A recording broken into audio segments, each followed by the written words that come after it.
क्यों एकत्रित हुए हैं यहाँ पर? हम लोग अपना रिपब्लिक डे सेलिब्रेट कर रहे हैं। इसी में है सब, जीजा जी के फोन में। इसके लिए हम लोग यहाँ पर गैदर्ड हुए हैं। तो जो हमारा इंडिपेंडेंस, हमने कंट्री को इंडिपेंडेंस मिली है वो कब मिली थी? 15 अगस्त 1947।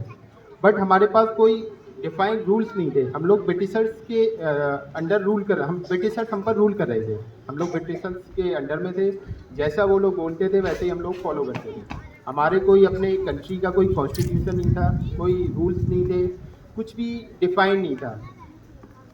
पहले हमें कोई आज़ादी भी नहीं थी। जैसा कि आप लोग जानते हो ना कि 15 अगस्त 1947 को हमारा देश आज़ाद हुआ था। इससे पहले हमें आज़ादी नहीं मिली थी।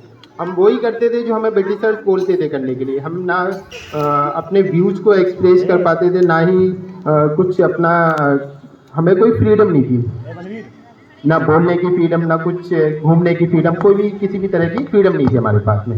इसीलिए 15 अगस्त 1947 को हमें जब आज़ादी मिली, इसके बाद हमारे जो लीडर्स थे उन्होंने सोचा कि आज़ादी तो हमें मिल चुकी है, बट हमारे पास में कोई कॉन्स्टिट्यूशन जब तक नहीं होगा, जब तक हमारे पास कोई सेट ऑफ रूल्स नहीं होंगे, तो हम कैसे कंट्रीज किसको फॉलो करेंगे, कैसे गवर्नमेंट होगा जैसे। तो उसके लिए हमारा कॉन्स्टिट्यूशन बनाया गया। आप सभी लोग जानते हैं कि it took around 2 years 11 months and 18 days to set up our constitution. तो ये बनकर के तैयार हो गया था हमारा 26 नवंबर 1949। बट ये इफेक्ट कब से हुआ है? 26 जनवरी 1950। तो अभी हम अपना 74th रिपब्लिक डे सेलिब्रेट कर रहे हैं। बट क्वेश्चन यहाँ पर ये आता है कि why do we need a constitution? हमें कॉन्स्टिट्यूशन की ज़रूरत क्यों थी? कॉन्स्टिट्यूशन के बिना भी हम पहले के भी लोग चल रहे थे, सारी चीज़ें हो रही थी, बट हमें क्या ज़रूरत थी उसके लिए?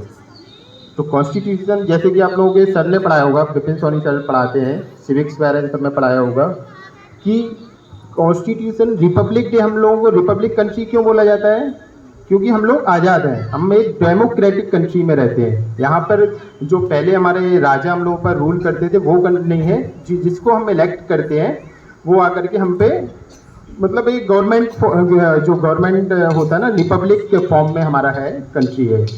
तो इसी कॉन्स्टिट्यूशन में ये सब डिफाइंड है, ये सिटीजन्स को और गवर्नमेंट को, कि गवर्नमेंट की क्या ड्यूटीज है सिटीजन्स के लिए और सिटीजन्स की क्या ड्यूटी है गवर्नमेंट के लिए।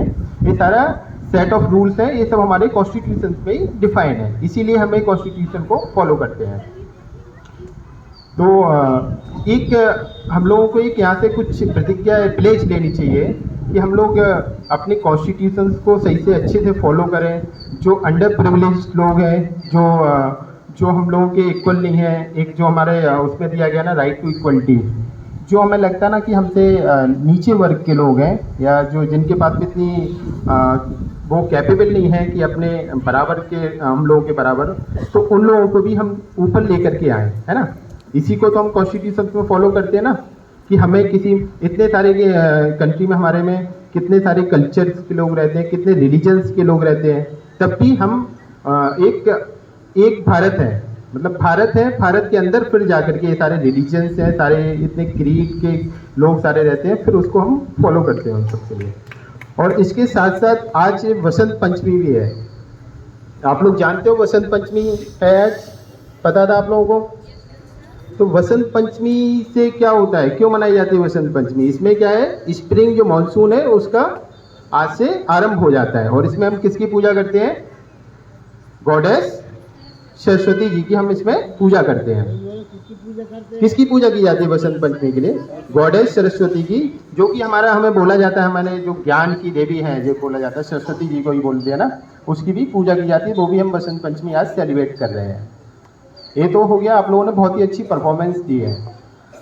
मैं देख रहा था कि आज से 5-6 दिन पहले हमारा कोई भी तैयारियां नहीं थी, कुछ नहीं थी, इतने कम समय में, और मौसम भी ख़राब था, तो मेरा भी ज़्यादा मन नहीं था इसमें कि ग्राउंड में हम करा पाएंगे, फंक्शन नहीं करा पाएंगे। बट इतने कम समय में हमारे टीचर्स ने, और स्पेशली बच्चों ने, छोटे छोटे बच्चे, PG, LKG, UKG, ये स्टार्टिंग एज होती है इनकी, 3 to 4 years, 5 years और 6 years के बच्चे हैं, इतनी अच्छी परफॉर्मेंस करिए। तो मैं चाहता हूँ आप सारे लोग इनके लिए एक बार फिर से क्लैप करें।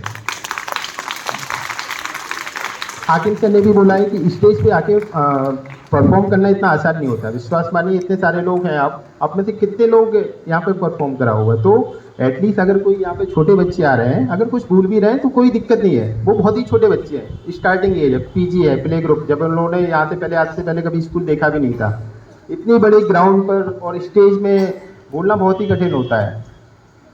आप लोगों को इसका मौका मिलता है, ये चांस मिलता है, तो आपके इसका फ़ायदा लेना चाहिए। मैं अपने स्कूल टाइम पे तो मुझे बहुत डर लगता था, इवन आप आज भी डर लगता है, तो स्टेज पे बोलना इतना आसान नहीं होता है। तो इसके लिए जब मैं बोलता हूँ ना आप लोगों को क्लैप करने के लिए, इसलिए बोलता हूँ कि एटलीस्ट जो स्टेज पर है बच्चे, उनको मोटिवेशन मिले। जब आप लोग क्लैप करते हो तो उनको भी मोटिवेशन आता है, हाँ मैं सही बोल रहा हूँ। आप लोग शांत रहते हो तो उनको भी लगता है कहीं ऐसा तो नहीं मैं कुछ गलत बोल रहा हूँ या कुछ गलत हो रहा है यहाँ पर, है ना। तो इसके लिए आप लोगों को मोटिवेट करना ज़रूरी होता है, ठीक है। और लास्ट में किसका, निशी को मैं बुलाना चाहूँगा, उसने बहुत ही अच्छी परफॉर्मेंस दी, और ओवरऑल और भी बच्चों की काफ़ी अच्छी परफॉर्मेंस थी, जो ग्रुप डांस थे, एंजल, सीजल और ये सारे लोगों ने बहुत ही अच्छी परफॉर्मेंस दी।